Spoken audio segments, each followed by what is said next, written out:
wajah Allah di dalam orang-orang yang menyebalkan. Nah, itu susah itu lihat, susah. Wajah Allah di dalam orang-orang yang pernah menyakiti Anda. Itu susah. Bagaimana bisa melihat wajah Tuhan di dalam pribadi yang seperti itu? Orang dia nyakitin saya, orang dia sudah nipu saya, orang dia sudah merusak saya. Ingat bahwa dunia ini banyak mengajarkan tentang apa? Balas mata ganti mata, gigi ganti gigi. Sedangkan Yesus adalah apa? Ampuni, ampuni. Kenapa? Karena Yesus mau mengajarkan tentang kedamaian batin. Damai sejahtera. Itu kata-kata Yesus. Damai sejahtera bagi kamu.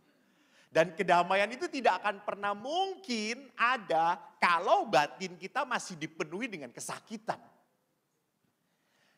Nah, saudara-saudaraku, pencobaan itu pun bisa terjadi dalam bentuk pencobaan rohani. Yaitu apa? Orang terlalu percaya bahwa dirinya itu sudekat dengan Tuhan. Maka di sini sering disebut sebagai orang-orang yang punya kesombongan rohani. Saya sudah diberkatin Tuhan kok. Saya kalau berdoa maaf ya tidak dengan bahasa Indonesia lagi, dengan bahasa roh.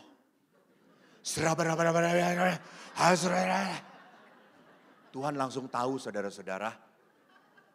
Tuhan juga bingung mungkin dengan bahasa itu gitu ya. Ini ngomong apa orang ini? Gitu. Lalu Anda punya karisma mendoakan, menyembuhkan. It's only God. You are the tools of God. Tuhan hanya mau memakai kamu. Maka saya bersyukur jadi pastor. Banyak didoakan oleh saya cepat meninggal. Ada juga yang didoakan oleh teman-teman saya pada sembuh. Dan dia terkenal. Dia terkenal. Saya kurang populer untuk pendoaan. Ya sudah, Tuhan tidak memakai saya untuk itu. Ya terimalah. Setiap orang mendapat karunia-Nya masing-masing. Dan harus digunakan untuk apa? Untuk membangun gereja Allah. Membangun gereja Tuhan. Jadi di sini harus kita sadar kalau kita punya talenta, kita punya berkat. Ini pemberian Allah yang harus diberikan pada orang lain. Maka saya selalu mengingatkan kepada umat Helena. Bahwa kita itu dipanggil oleh Tuhan bukan untuk menjadi tangki. Tangki itu mengumpulkan. Enggak, kita dipanggil oleh Tuhan untuk menjadi apa? Talang. Pemberi berkat. Saya bahagia beberapa kali pada saat di Helena, umat Helena ini Romo. Betapa murah hatinya mereka Romo. Fur kasih aja kasih. Lagi bangga, lagi cinta-cintanya sama Helena.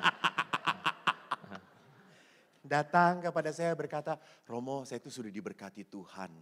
Begitu banyak Tuhan memberkati. Saya kok dapat bonus dari perusahaan. Boleh gak saya berikan? Berapa Romo? Ya, pasti minta bagian kalau dibagikan. Betul gak? Enggak, saya cuma mau bandingin sama yang umat OKS kasih aja.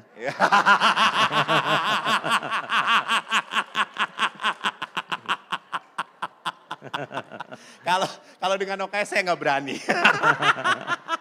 Saya hanya memperlihatkan belas kasihnya Romo. Ya, jadi perhatikan ada orang-orang tertentu yang sadar bahwa ini berkat itu bukan untuk saya habiskan. Bukan hanya untuk diri saya.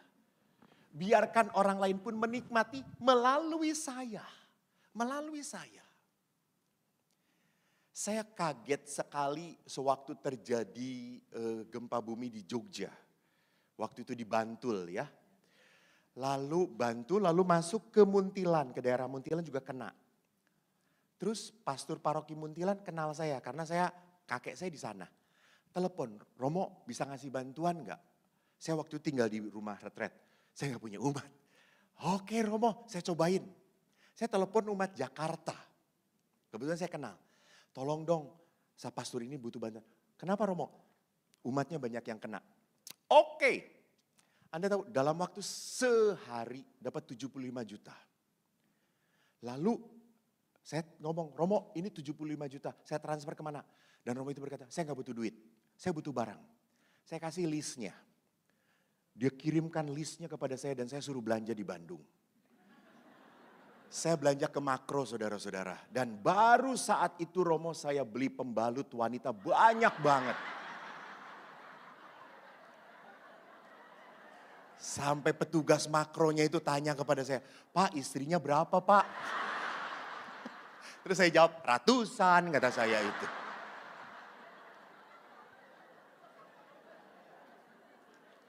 Tapi apa yang saya mau katakan, saya bahagia toh di dalam gereja Katolik cukup banyak umat yang mudah tergerak hatinya oleh belas kasihan. Begitu mudah, nggak takut. Nggak takut kalau memberi langsung habis dan kekurangan. Enggak. Banyak yang akhirnya berkata, Romo kalau butuh bantuan lagi telepon. Saya mau memberi, saya mau berbagi. Look, apa maksudnya? Orang-orang ini merasa bahwa kesejahteraan ini bukan hanya milik dia. Nah saudara-saudara, sekarang kalau kita sudah berpikir tentang godaan, cobaan. Mari sekarang kita masuk ke dalam pertobatan. Saya tidak mau melihat pertobatan itu sebagai sebuah peristiwa anak bungsu yang hilang. Itu kok sudah biasa aja. Zakeus bertobat, enggak. Saya mau melihat justru pertobatan itu dalam rangka kekudusan. Kenapa orang mau bertobat? Karena orang mau menjadi orang kudus. Dan ingat, kekudusan itu sesuatu yang mutlak, harus. Mari kita lihat surat-suratnya. Dikatakan kekudusan itu bisa berjalan kalau kita tahu kekudusan itu harus jalan seperti apa. Dan siapa jalannya sampai kepada kekudusan. Untuk sampai kepada kekudusan hanya Yesus jalannya. Dia memberikan cara untuk sampai pada kekudusan. Nah sekarang mari kita lihat dalam Injil Yohanes bab 14 ayat 1 sampai 6. Saya skip saja poin bawahnya. Dikatakan oleh Thomas, Tuhan kami tidak tahu kemana engkau pergi. Jadi bagaimana kami tahu jalan ke situ? Yesus berkata, akulah jalan kebenaran dan hidup. Tidak ada seorang pun yang datang kepada Bapa kalau tidak melalui aku. Lihat, jalan, terus. Nah, Santo Agustinus bagus banget menjelaskannya. Enteng. Akulah jalan, artinya apa? Kamu berjalan di sampingku. Kau harus berjalan di samping aku.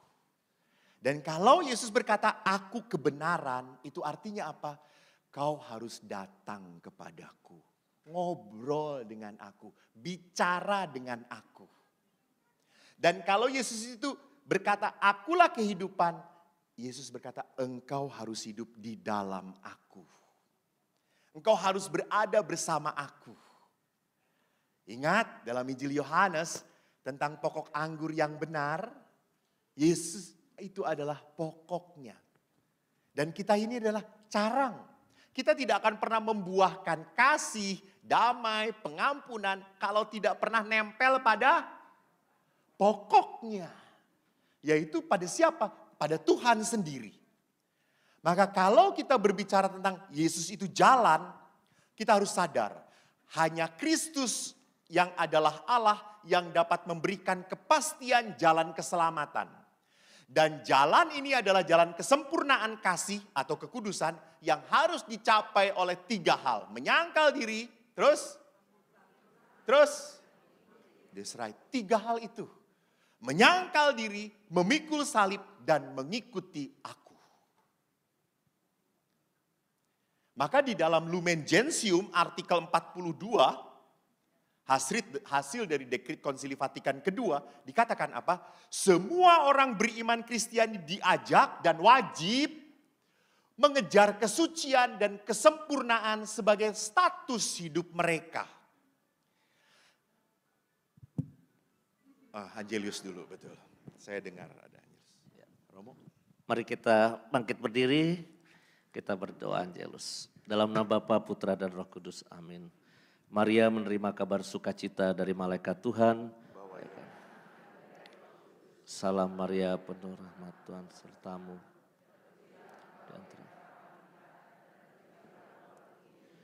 Santa Maria Bunda Allah, doakanlah kami yang berdosa ini sekarang dan aku ini hamba Tuhan. Salam Maria, penuh rahmat Tuhan sertamu. Terpujilah engkau di antara wanita dan terpujilah buah tubuhmu Yesus. Santa Maria Bunda Allah, doakanlah kami yang berdosa ini sekarang dan waktu kami mati. Amin. Sabda sudah menjadi manusia. Salam Maria, penuh rahmat Tuhan sertamu. Terpujilah engkau di antara wanita dan terpujilah buah tubuhmu Yesus. Santa Maria Bunda Allah, doakanlah kami yang berdosa ini supaya waktu kami mati. Doakanlah kami ya Santa Bunda Allah. Marilah kita berdoa. Ya Allah, karena kabar malaikat kami mengetahui bahwa Yesus Kristus Putramu telah menjadi manusia. Curahkanlah rahmat-Mu dalam hati kami, supaya karena sengsara dan salibnya kami dibawa pada kebangkitan yang mulia, sebab Dialah Tuhan dan pengantara kami. Amin. Dalam nama Bapa, Putra dan Roh Kudus. Amin. Silakan Romo.